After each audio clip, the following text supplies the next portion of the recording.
Bonsoir mesdames, bonsoir messieurs, ravi de vous retrouver à notre émission Sportez-vous bien, tous les lundis, 20h, 20h45, avec toutes les disciplines qui se sont déroulées pendant le week-end, le foot, le basket, le hand, le volley, le futsal.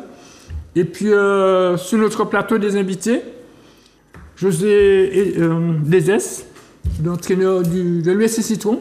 Vous avez disputé une finale samedi soir. Bonsoir. Bonsoir, monsieur Marajo, j'oublie ton prénom, Clément Marajo. Merci d'avoir répondu à notre invitation. Bonsoir Philippe. Bonsoir Clément. Oui, effectivement, pour tous les championnats, on se rapproche de l'épilogue. Donc la tension monte. Permettez-moi de remercier Grégory et Manuela pour avoir préparé cette émission pour nous. Une fois n'est pas coutume, on va commencer par le hand, Philippe, avec les finales qui se sont déroulées au Palais des Sports du Lamentin.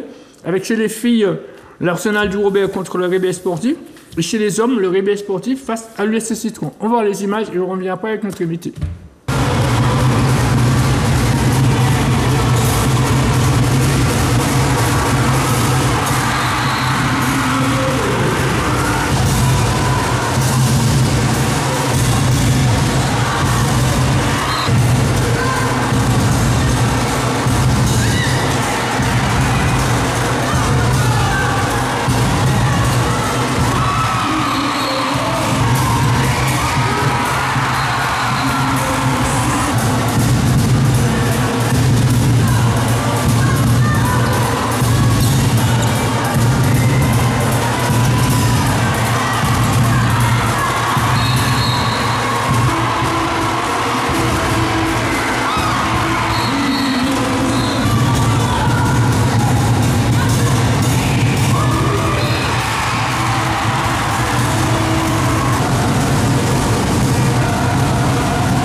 Si on perd, ça fait pas plaisir déjà à la base.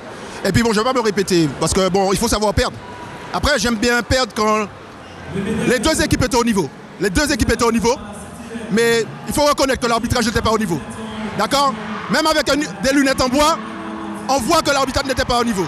Maintenant, la meilleure équipe a gagné parce que c'est sur un seul match. Et félicitations à l'Arsenal qui a gagné son titre, qui méritait son titre. C'est tout. Mais je pense qu'on n'a pas démérité. Je pense qu'on a proposé une belle prestation. Donc je félicite mes joueuses parce qu'elles ont fait quand même un match où elles ont dépensé pas mal d'énergie. Et c'était pas évident parce qu'à chaque fois on partait de loin. Mais je simplement féliciter mes joueuses. Et puis on va rester là.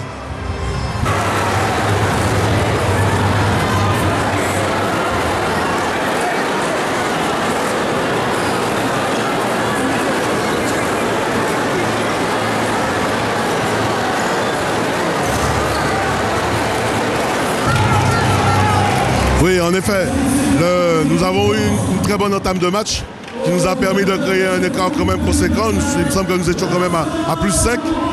Et c'est vrai que quand nous avons enclenché les changements pour faire souffler, nous avons perdu en rythme et le Réveil est revenu au score. Ils ont réduit le score et la même configuration s'est présentée sur la deuxième mi-temps. Sauf que ce sont certainement ces changements que nous avons effectués qui nous ont permis d'être beaucoup plus frais sur la fin de match. Et ça nous a permis de prendre l'avantage et de maintenir cet avantage cette fois-ci.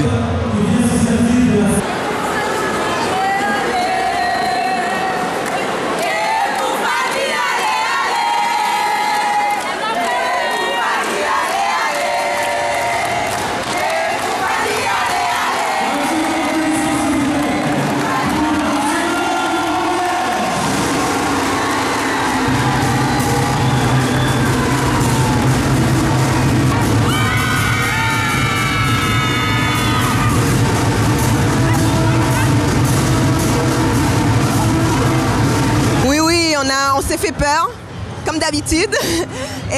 Mais voilà, on a su se remobiliser à un moment important du match et la victoire était au bout.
début de match, on savait que ce serait difficile parce qu'ils sont plus jeunes que nous, ça court beaucoup à citron, nous sommes un peu âgés.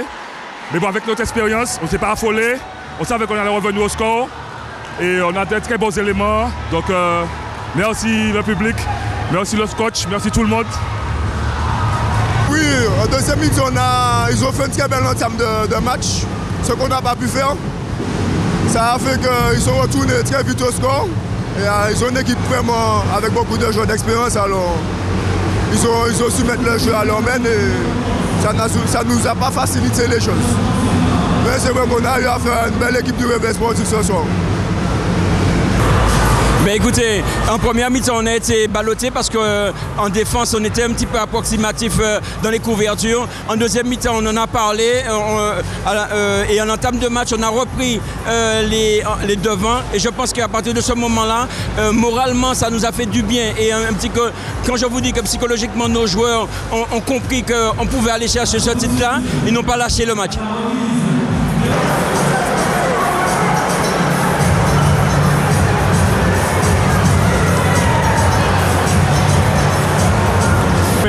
Tu vois, par rapport à la question que tu poses, il faut bien comprendre qu'on ne peut pas jouer en handball avec 4 gars en défense contre 6 gars en attaque. Et il est vrai que l'arbitrage est indispensable pour le beau jeu, mais lorsque les joueurs ne comprennent pas les décisions prises par l'arbitrage, ils sortent du match. Et c'est ce qui nous est arrivé. Les arbitres ont pris des décisions bonnes ou mauvaises, et nous sommes sortis du match à cause de l'interprétation des fautes sifflées. Mais il est clair qu'il y avait 2 bonnes équipes sur le terrain et on aurait joué plus souvent à 6 sur le terrain qu'il y aurait un autre résultat.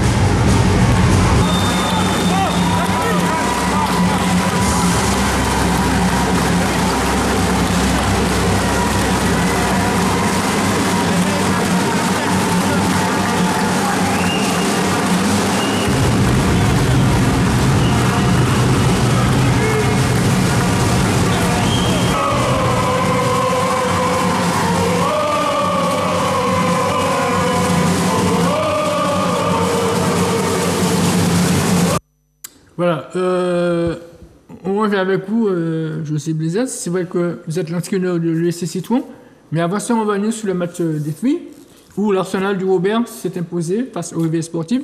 Est-ce que c'est logique pour vous? Parce que le Réveil Sportif s'est quand même accroché à cette équipe de l'Arsenal.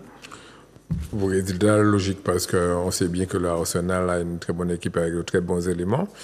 Et on voit bien qu'ils ont eu des difficultés puisque, comme l'entraîneur de l'Arsenal le dit, qu'il y a une bonne entame de match et que lorsqu'il a essayé de procéder au changement, le Réveil est revenu. Ce qui laisse supposer que son set majeur, une fois que le set majeur n'est pas sur le terrain, les remplaçants n'ont pas le même niveau.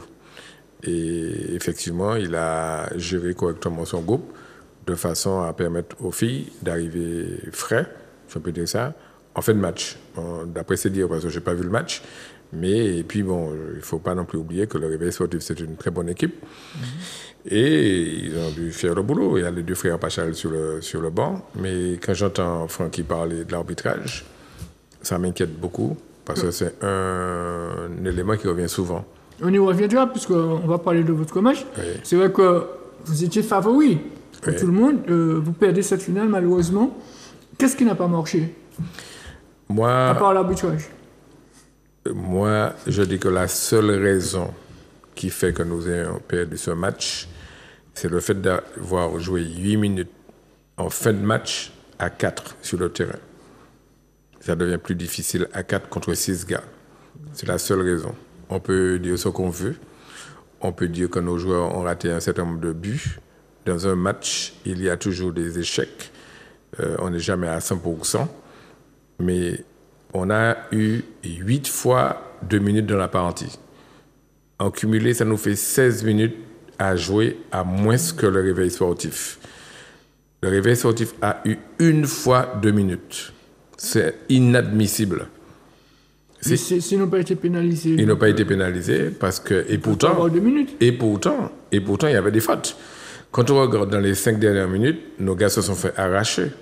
Mitchell, Giovanni, Lee Van Alel, le numéro 2, je ne sais pas son numéro, mais il y a un joueur qui sort du poste 2 là, qui va agresser nos joueurs de l'autre côté, et c'est carton rouge 2 minutes. Bon, les arbitres n'ont pas été à la hauteur. Mais ce qui me gêne, c'est que ce sont des victimes du système. Ils ne savent même pas qu'ils sont faibles. Pour eux, ce sont des grands arbitres. Mais c'est le système mis en place par la Ligue depuis 30 ans qui me gêne. C'est ça le souci. Oui, mais si la Ligue a mis ses arbitres là pour la finale, c'est qu'ils sont bons. Il n'est pas bon. Il n'est pas bon. Et pourquoi la Ligue écoute-moi, non, je ne fais pas de procès aux gens, parce que bon, les gens disent toujours, et c'est pour ça que je ne voulais pas parler de ça, les gens disent toujours que quand Citron perd, Blaise dit que c'est toujours à cause de l'arbitrage. Et c'est un truc qui revient tout le temps, et puis on te dit, ah oui, tu as raté tant de pénalty, ah oui, tu as raté tant de buts, va faire ton analyse toi-même là-bas. Mais tu vois, c'est une manière de cacher notre faiblesse et nos lacunes. Pourquoi on a mis les Guyanais sur les demi-finales? On sait bien qu'il y a un problème. On ne les a pas mis sur la finale. Tu comprends ce que je te dis? Pourquoi ce n'est pas sur la finale? Lorsqu'il y a des arbitres neutres, nous gagnons. Et on gagne de belle manière. Nous avons, pendant toute la première mi-temps et le début de la deuxième mi-temps, mené le match. Quand il restait 10 minutes, 15 minutes, nous nous sommes retrouvés 4 fois à 4 sur le terrain. 4 fois. Ça veut dire que nous avons passé 8 minutes à défendre à 4. Nous perdons d'un but d'écart. Nous perdons d'un but d'écart. Oui, d'un but d'écart. Et un certain nombre de fautes n'ont pas été sifflées lorsque nous avions le ballon en attaque. Les deux arbitres qui sont là, je ne vais pas dire que ce sont mes amis, mais dans la vie courante, je les fréquente. Et moi, je dis qu'il faut arrêter de faire croire qu'il n'y a pas de lacune dans l'arbitrage. En Martinique, on te dit toujours qu'il faut effectivement laisser les arbitres martiniquais arbitrer. Mais s'ils ne sont pas bons, il faut avoir le courage aussi de dire qu'ils ne sont pas bons. Vous restez avec nous. On va changer le ballon, on va au volleyball avec les résultats des quarts de finale de la Coupe de Martinique chez les hommes et chez les femmes. On va d'abord voir les images. On va d'abord voir les images et les femmes. L'espoir de Saint-Luce au rayon de petit temps chez les garçons et le FE Pomonésie face au Good Luck chez les filles.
Je dirais qu'on a eu une grande équipe du rayon de l'autre côté. Ben, ils étaient parfaits dans leur jeu. Ben, effectivement que nous, on passe vraiment à côté de notre match. Les consignes n'étaient pas respectées. Donc contre une équipe comme ça, on n'a pas le droit à l'erreur, et ben, le résultat est là. On savait que cette lutte, ça aurait été très difficile. Hein. L'Espoir, c'est un club d'expérience, avec une équipe très expérimentée, un collectif déjà bien huilé. Donc on avait comme objectif surtout de bien commencer le match et puis surtout d'imposer notre puissance d'attaque et de service.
Oui, effectivement, on y a cru quand on est revenu un 7 partout. On avait vraiment la possibilité d'aller chercher ce match et d'aller chercher la qualification pour les playoffs. Mais en tout cas, on savait qu'on allait tomber sur une équipe de Monésy voilà, qui n'allait rien lâcher. C'est ce qu'elles ont fait. On s'est quand même battu, hein, on ne va pas démériter hein, sur ce match. Ça se joue à quelques petits détails. C'est dommage. Oui, une déception, c'est le match qu'il ne faut pas perdre. C'est le match qu'il faut gagner. Bravo à Monésy, bravo Good Luck et bon courage en tout cas pour la suite. Oui, c'était difficile aujourd'hui encore. Bon, c'était prévu, le Good Luck c'est une bonne équipe. Mais avec nos ressources, on a puisé au fond de nous-mêmes pour pouvoir gagner ce match-là et se qualifier en demi. Mais le plus dur reste à venir. La compétition est rude. Et on va tout faire pour passer chaque étape avec nos moyens, toujours. Et on travaille. Voilà, donc c'était les quarts de finale de la Coupe de la Martinique chez les femmes et chez les hommes. Et les quarts de finale retour du championnat chez les femmes. Vous nous donnez les différents résultats? Alors, les résultats. Donc, on va commencer par, bien sûr, par les dames et par les résultats des quarts de finale des playoffs. Donc, l'Espoir a battu le Starball Club 3-7-0, avait déjà remporté la première rencontre 3-7-0. Même bilan pour le Rayon face au Volleyball Club Pinotin, donc 2 fois 3-7-0. Le RC Arlésien a battu l'Empire 3-7-1, après s'être imposé 3-7-0. Et l'entente FEP Montérégie Éclair, comme nous l'avons vu à l'écran, s'est imposé devant le Good Luck 3-7-2. Après, c'était également imposé 3-7-2. Donc, ce qui fait que, qualifié pour les demi-finales, il y aura donc l'Espoir de Saint-Luce, le Rayon de Petit Sens, le Racing Club Arlésien et l'entente FEP Montérégie Éclair. Donc, en Coupe de Martinique, donc c'est déjà déroulé donc le match entre le Rayon et le RC Arlésien remporté par le Rayon 3-7-0. Le Starball Club a sorti la mairie sportive 3-7-1. Donc ce soir, nous aurons la rencontre entre l'Empire et le Good Luck. Ultérieurement, nous aurons celle entre l'entente FEP Montérégie et l'Espoir de Saint-Luce. Donc, et nous allons terminer donc par les quarts de finale de la Coupe de Martinique Homme. Donc victoire donc du Rayon de Petit Sens qui est devant l'Espoir 3-7-0 comme nous l'avons vu. Le Martinique Université Club a battu le Starball Club 3-7-0. Donc le 18 avril est prévu le match entre Good Luck et la JS franciscaine.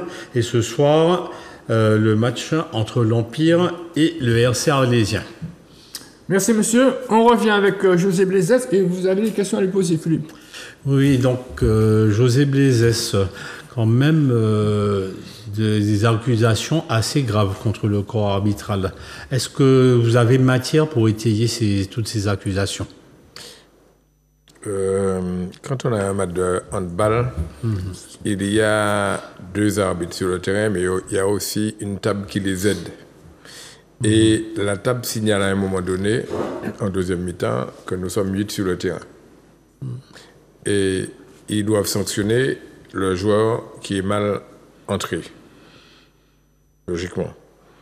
Ils ont pris la décision de sanctionner un gars qui était déjà sur le terrain. Quand on signale ce genre de faute-là, il faut savoir qui a provoqué le mauvais changement pour faire le 8e homme, mais pouvoir dire c'est tel joueur. Et en plus, le gars qu'ils ont désigné avait déjà 2 fois 2 minutes, ce qui fait qu'on lui a donné un carton rouge. Pour te répondre, je ne veux même pas parler de tricherie, de malhonnêteté. La même chose se produit de l'autre côté. Ils ne l'ont pas signalé. La même chose. Les images sont là, sont sur Caraïbes Sport. Il faut aller chercher, hein, tout ce que je dis là. La même chose s'est produite de l'autre côté. Ils étaient 8 sur le terrain. Sur une stricte, ils voulaient sortir le gardien, mais celui qui est entré avant que le gardien ne sorte. Ils sont été 8. La table ne l'a pas signalé. Donc, quand tu dis que c'est grave, oui, c'est grave. Est-ce que j'ai des preuves? Oui, j'ai des preuves. Oui, j'ai des preuves. Et je maintiens ce que je dis. Et je dis que si nous étions à 6 contre 6, le Réveil n'aurait jamais gagné ce match-là. Le capitaine d'équipe qui parle là après le match, il dit oui, ils sont jeunes, ils couraient plus que nous, mais il n'a jamais dit qu'il a joué contre 4 joueurs. C'est normal qu'il ait gagné. C'est normal qu'il ait gagné. Il n'a jamais dit qu'en fin de match, pendant 8 minutes, il a joué contre 4 joueurs en défense, à cause des arbitres.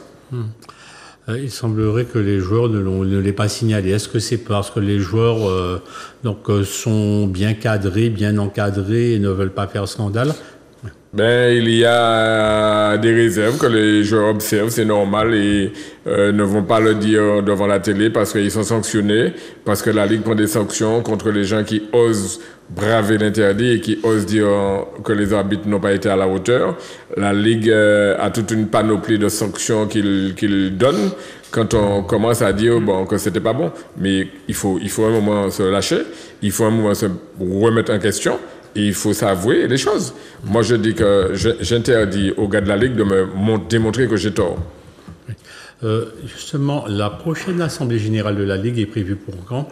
Parce que là, je crois qu'il y aura beaucoup de choses à mettre sur la table en ces conditions. Il y a une Assemblée Générale élective au mois de juin ou juillet, pour un changement de Ligue. Et il y a effectivement beaucoup de choses à dire.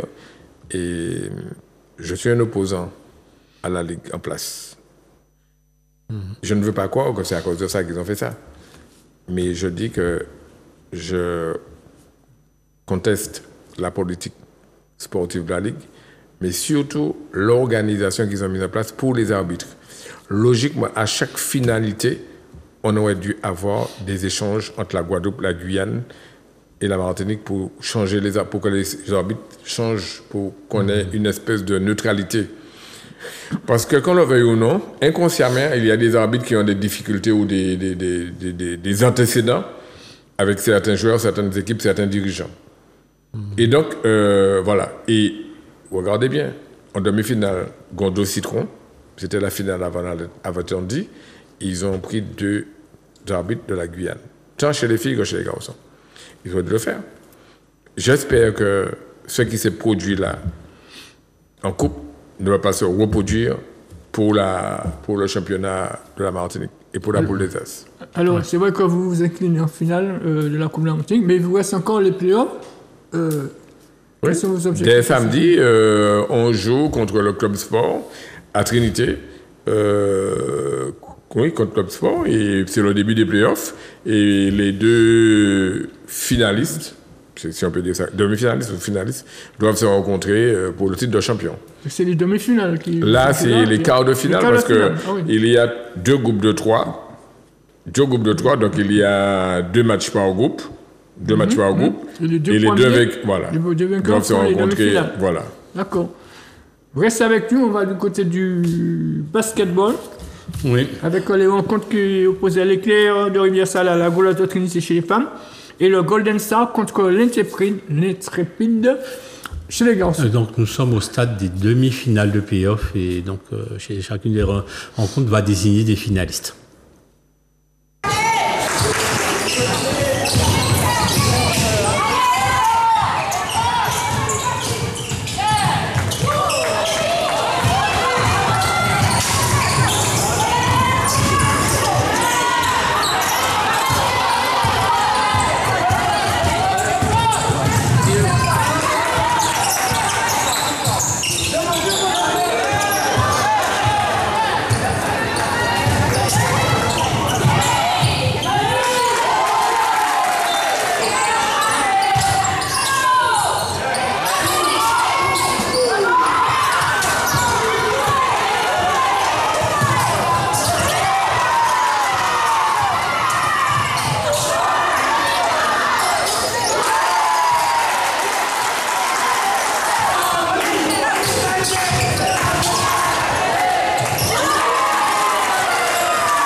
Mais ce qui n'a vraiment pas fonctionné, c'est que Je dirais que l'Éclair a eu beaucoup plus d'adresse en troisième, notamment avec leurs shooteuses.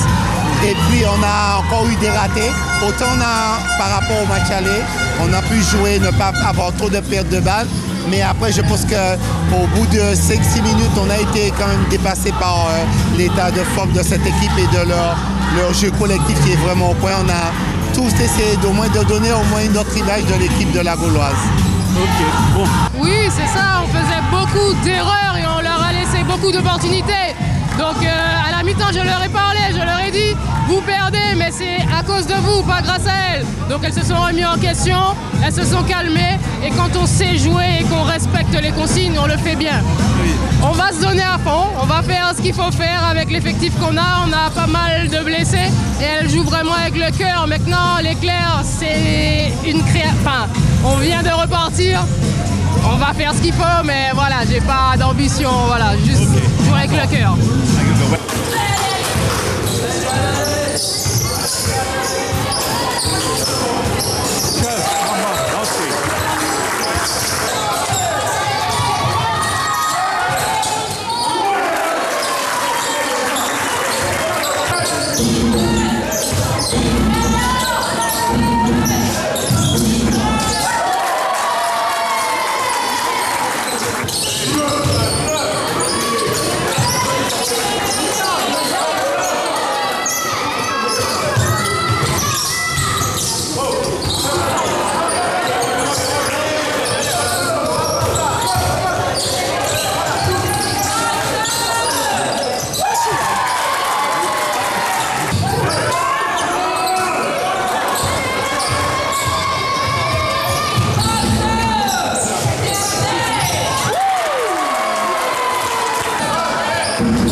Des gens en forme, en pleine possibilité de leurs moyens.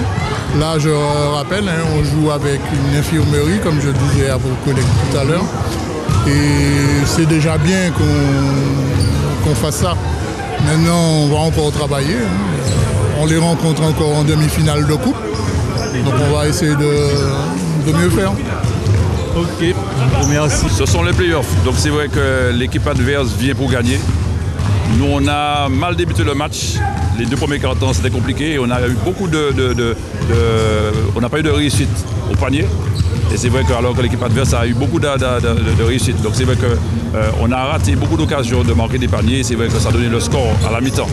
On a dû remobiliser l'équipe, les joueurs, pour que chacun puisse donner le maximum qu'il puisse pour vraiment remonter et passer devant. C'est vrai que on les a gagnés de beaucoup de points, mais ça ne veut rien dire en play-off. Les équipes viennent pour gagner et l'équipe adverse a vraiment joué le jeu. José Blizès, permettez-moi d'accueillir le président de la Ligue de football, Samuel Perrault. Bonsoir et merci d'avoir répondu à notre invitation. Bonsoir. José Blizès, on connaît José Blizès, on sait qu'il a été un excellent joueur, un excellent entraîneur, une très bonne équipe. Il vous manque quelque chose. Est-ce que vous serez président de la Ligue de hand? Pourquoi pas? J'ai été président de la Ligue de hand déjà. Déjà, pourquoi pas? J'ai été président de la Ligue. Parce que vous dites qu'il semblerait qu'il y a des problèmes. Je pense que pour aller vers le jeu moderne, il faut changer la politique sportive de la Ligue. Et pour changer la politique, il faut changer les hommes qui sont là. Ils sont là depuis 30 ans, 35 ans, et ils se passent la Ligue de main en main, comme si c'est un relais qui se passe. Et les gens sont configurés par un système et ne vont pas au-delà pour permettre l'évolution du jeu. Gérer le handball, c'est surtout gérer le jeu, le terrain, l'arbitrage, la formation des jeunes, la formation des entraîneurs, la formation des joueurs, le haut niveau. C'est ça le handball. Comme dans toutes les tout ce qui est gestion administrative et financière, pour moi, c'est secondaire. Les comités, ils gèrent leur argent comme ils veulent. Il faut quand même faire attention. Mais on ne va pas faire de procès d'attention aux gens. Moi, je pense que tout ça, pour moi, ce sont des détails. Maintenant, le principal, c'est le jeu, c'est la technique, c'est ça. Et moi, je pense que pour que le handball puisse évoluer, il faut multiplier les échanges avec la France, parce que le champion du monde, c'est la France, c'est en Europe, mais aussi la Caraïbe, se tourner vers la Caraïbe. Le championnat panaméricain, permettre à nos joueurs d'aller dans la Caraïbe, mais aussi renouveler, réorganiser le championnat Antilles, où la Guadeloupe, la Guyane et la Martinique doivent se rencontrer dans un championnat, où ça permet aux jeunes ou à nos équipes de se rencontrer. Et là, effectivement, là, on a du jeu, là, on a de la motivation, là, on a l'obligation indirectement des joueurs pour qu'ils puissent venir aux entraînements. Mais quand on tombe dans le quotidien, qu'on s'entraîne à chaque fois pour rencontrer les mêmes équipes, à un moment donné, bon, voilà. Mais moi, je dis que si on n'a pas une ligue ambitieuse, si on n'a pas la capacité d'anticiper et d'aller au-delà de ce qu'on veut, parce qu'il faut avoir une vision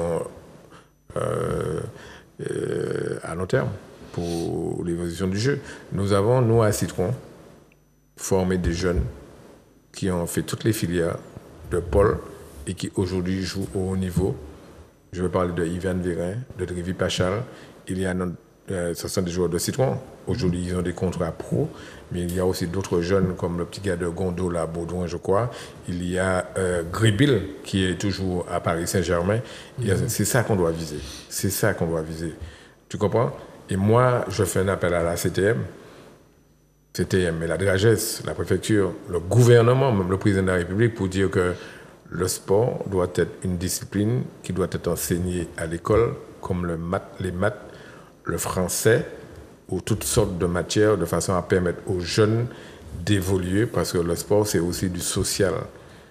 Ça, c'est aussi faire du social. Tous les jeunes qui sont dans la rue là, on devrait leur permettre de faire du sport, parce qu'ils n'ont pas la capacité de comprendre telle ou telle matière, mais ils sont doués. Ils sont doués avec leurs mains, leurs jambes, et on devrait pouvoir les aider de ce sens-là. Restez avec nous, on revient avec vous. On va avec M. Samuel Perrault. Après ça, on va voir les résultats, le résultat de la Coupe Vive. Le club franciscain qui bat Orléans en 7-0. Vous étiez au match, je suppose. Oui. Je pose votre question. Oui, bon, il n'y a pas eu photo. C'est vrai que le football saint-martinois, côté français, évolue petit à petit. Nous avons, en tout cas, en toute solidarité, les ligues de Guadeloupe, Guyane et de Martinique, la volonté d'associer et de permettre justement ce développement du football sur ce petit territoire.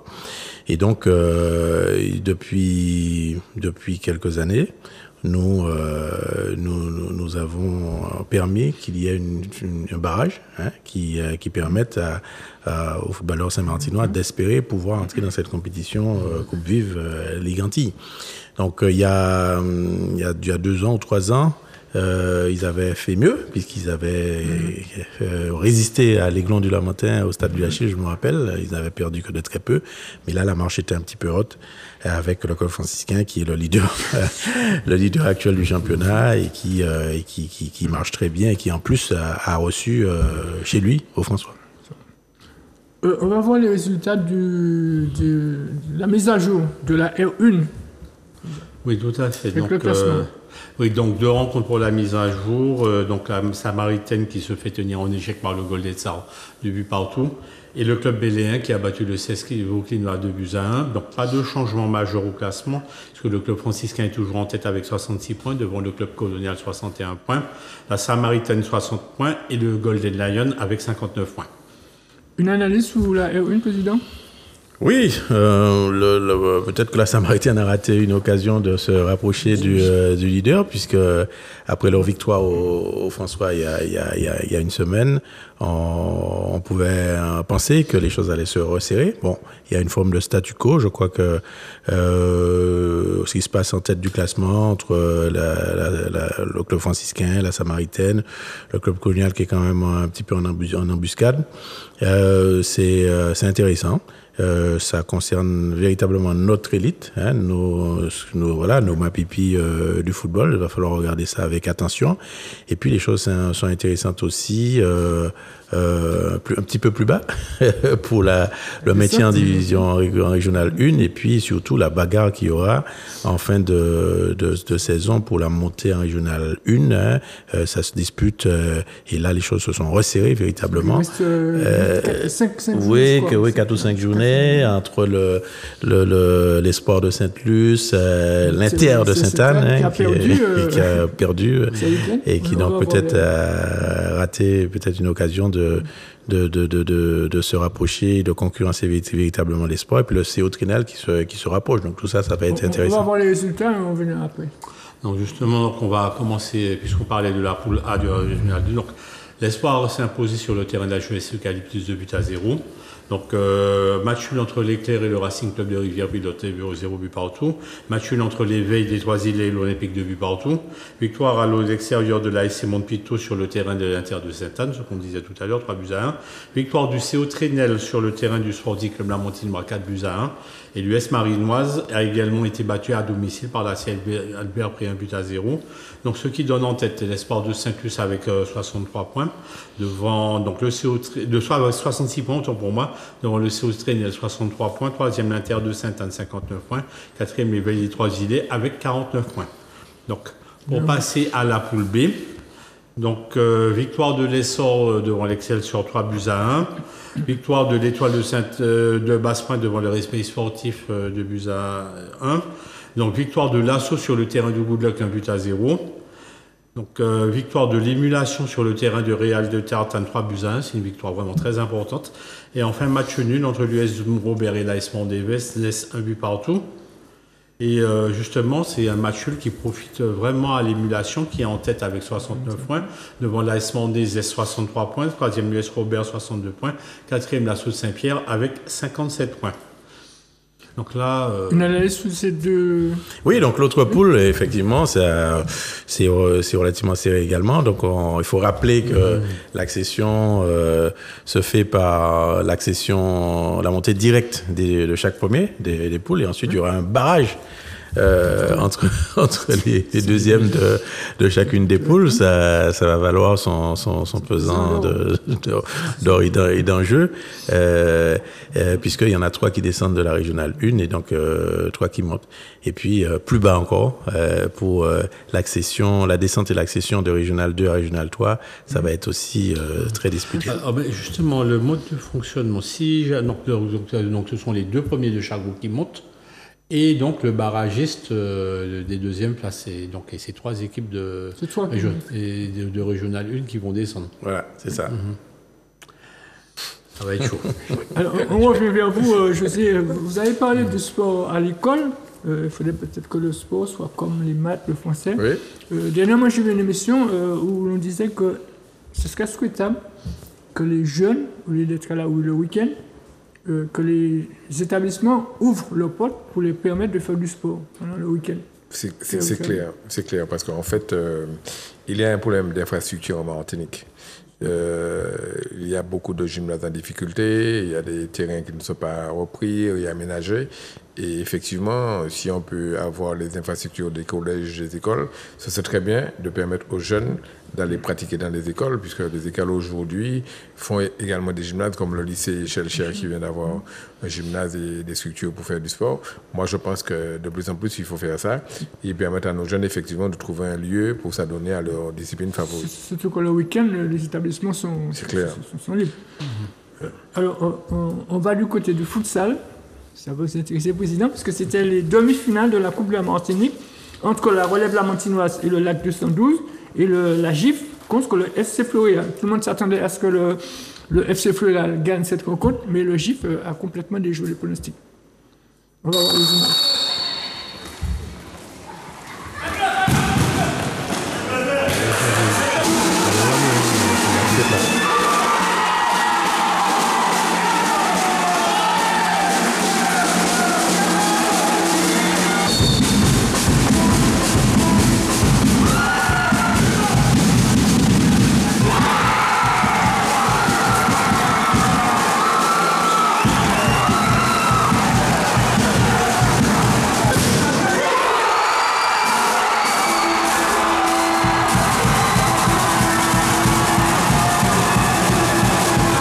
C'est compliqué, c'est un gros match. Donc le meilleur a gagné, on va dire, entre guillemets. On a eu les meilleures occasions, quand on regarde bien le match. On a eu les meilleures occasions, ils sont bien tenus. Ils sont un bon gardien comme d'habitude. Mais on va revenir encore plus fort, on est toujours là pour le play-off. Mais c'est vraiment énervant, c'est vraiment frustrant. On n'a pas vraiment gagné aujourd'hui. Parce qu'il y avait encore la place, il y a toujours la place. Mais il nous manque encore un petit truc et il va faire la différence dans les années à venir. Et voilà. Presque pas cru, non. Non, pas du tout. On savait que ça allait être un match compliqué, un match serré. Et on savait qu'il fallait tenir jusqu'à la dernière minute de jeu et c'est ce qu'on a fait. Et puis on savait que la dernière occasion allait venir. On a été patient. On a mené bien sûr 2 fois et ils ont égalisé 2 fois. Mais on est resté patient. On savait que le 3e but allait venir. Et quand le 3e but allait venir, ben, on allait rester en bloc et c'est ce qu'on a fait dans les dernières minutes. Donc voilà. Et je vais féliciter aussi mes coéquipiers parce que c'est un groupe, c'est une famille. On voit les supporters, on est sortis du Lamentin et on voit qu'on peut aller jusqu'au bout. La relève n'est pas mort, on est toujours là. 5e finale d'affilée, donc on va aller chercher et puis on rendez-vous en finale. Bien sûr, on est venu ici gagner un match important. On savait qu'ils ont cru enterrer le Lamentin, la relève lamantinoise Keto. Mais on s'est refermé entre nous-mêmes. On a travaillé pendant 1 semaine et demie pour préparer ce match-là. Venir ici sans notre capitaine Davis Claver, on savait que ça allait être un match compliqué. Mais on l'a réussi, on l'a fait parce que nous sommes Lamantinois, une ville historique pour un match, pour une victoire historique parce qu'on va jouer une 5e finale de suite. Il faut qu'on respecte la relève lamantinoise un peu. Nous sommes un grand club. Beaucoup vont vouloir être comme nous, c'est bien. Mais pour le moment, nous sommes sous le trône et on ne compte pas lâcher le trône. On donne rendez-vous à notre adversaire en finale en mai prochain au Lamentin, au Palais des Sports du Lamentin, où on va bien sûr les bien accueillir et on ira défendre ces 4 titres de suite en Coupe de Martinique.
Ben, là, justement, on commence pas bien l'aventure, on prend un but dès la première minute de jeu. Après, ils ont mis beaucoup d'impact physique. On a mis du temps à entrer dans notre match. On revient bien. Et puis, bon, voilà, puis ils méritent leur victoire. Ouais. C'était un bon match. Ils font une bonne saison aussi, il faut le saluer. Donc, bravo à eux. Et puis, bon, ben, j'espère que ça va bien se passer pour eux en finale. Donc voilà. Je pense qu'on pourrait faire mieux. On a raté beaucoup d'occasions. On est tombé sur un bon gardien en fait de deuxième mi-temps. Je pense qu'on aurait pu marquer plus de buts. Mais voilà, c'est le sport. Donc, bon, voilà. On est déçus parce qu'on voulait refaire une finale de coupe. Mais voilà, c'est comme ça. C'est le sport. Donc oui, effectivement, on ne s'attendait peut-être pas à ce qu'on passe, mais on a travaillé depuis le début de saison pour ça, ce genre d'émotion. Donc c'est clair que ce n'est pas évident, mais je remercie mes joueurs, tous ceux qui nous soutiennent de près comme de loin. Le lycée de Ducos qui a fait d'énormes efforts pour nous laisser nous entraîner pour pouvoir préparer cette demi-finale. Et voilà, donc aujourd'hui, je dis merci à tout le monde, à tous ceux qui sont pour le GIF, et on fera en sorte de faire une belle finale. C'est clair que Floréal, c'est une équipe qui a l'habitude de ce genre de rendez-vous. Surtout les demi-finales, l'année dernière c'était eux, cette année c'est nous. Donc bravo à eux parce que franchement ils nous ont donné une file à retordre comme le début de saison. Ils nous ont gagné 2 fois en championnat et on avait à cœur de gagner ce match-là. Donc voilà, mais c'est pas fini. On avait l'envie. Le match de championnat, malheureusement on l'a perdu, mais on l'a oublié. Et là on était venu pour gagner, donc on est arrivé, on a gagné. Eh ben, mon équipe avait l'envie. On était prêts physiquement, on était prêts mentalement et ça nous a réussi aujourd'hui. Voilà, on va rapidement au résultat du basket, Philippe. Oui, parce que, oui, effectivement. Rapidement. Donc, les finales de playoff chez les dames vont opposer donc l'Éclair de Rivière-Salée à l'Aigle Noir du Gros Monde. Donc l'Éclair de Rivière-Salée qui s'est imposé en 2 manches contre la Gauloise 50-31 puis 69-44 comme nous l'avons vu. Alors que l'Aigle Noir s'est imposé en 2 manches contre le Golden Star 72-61 et 67-56. Chez les messieurs, finale des étoiles entre le Golden Star et les Black Stars du Saint-Esprit.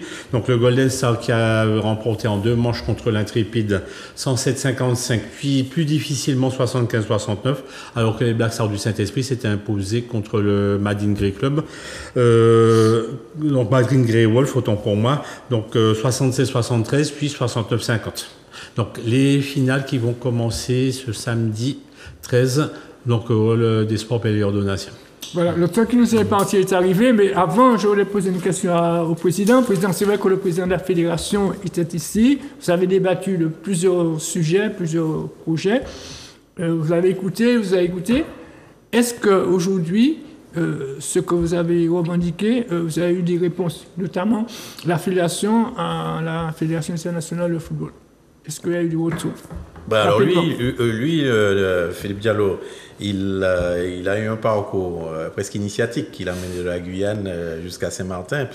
Il a été tellement retourné et quelque part secoué comme une crêpe qu'en repartant en France, il a considéré que la porte n'était pas fermée. Il a peut-être repris les expressions du président de la République française. Il a dit que rien n'était exclu. Et donc, on va voir. Alors, personnellement, je n'ai pas été très rassuré. Pour tout dire, je suis resté un peu sur ma faim parce que nous avions mis quelque part un peu d'espoir en la personne de Philippe Diallo, qui est issu de la diversité. On s'est dit, bon, peut-être qu'un black qui arrive à la tête d'une fédération aussi conservatrice, c'est peut-être un bon signe.